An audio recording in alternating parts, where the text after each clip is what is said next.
Alors tout d'abord, donc voici, on est là pour faire un tuto pour modifier les notes.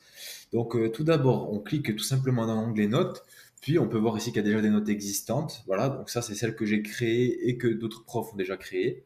Donc c'est tout simple, on clique sur ajouter un nouvel élément. Ici dans le titre, on va notamment remplir donc tout ce qu'on veut, l'évaluation par exemple, la matière, le nom de l'élève, le nom du professeur. Donc tout ça c'est très important parce que automatiquement, il va y avoir un flux qui va se générer de manière à tout simplement donner les accès de modification et de lecture aux élèves, parce que les élèves, il ne faut absolument pas qu'ils puissent modifier.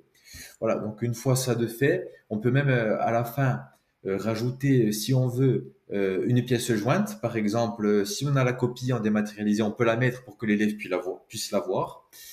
Du coup, une fois que ça c'est fait, on enregistre et la note, eh bien, est visible donc pour moi en tant que professeur et est visible aussi seulement et uniquement pour l'élève. Donc ça c'est plutôt intéressant. On peut rafraîchir la page ou non. Et puis on peut voir maintenant que on a beaucoup de notes et on peut s'y perdre. Donc pour éviter tout ça, on n'a qu'à tout simplement filtrer par classe notamment.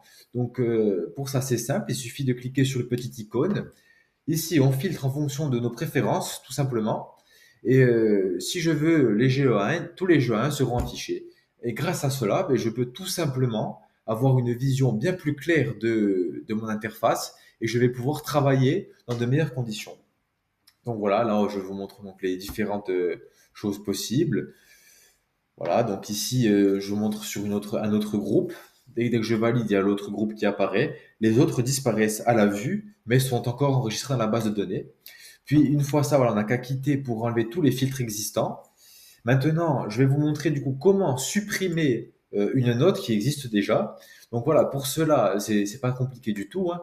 Il faut donc choisir la note que l'on veut supprimer, cliquer sur les trois petits points, on va cliquer dessus et on va tout simplement cliquer donc sur l'onglet supprimer et puis voilà et c'est fait. Et là, on peut voir également que l'accès qu'il y a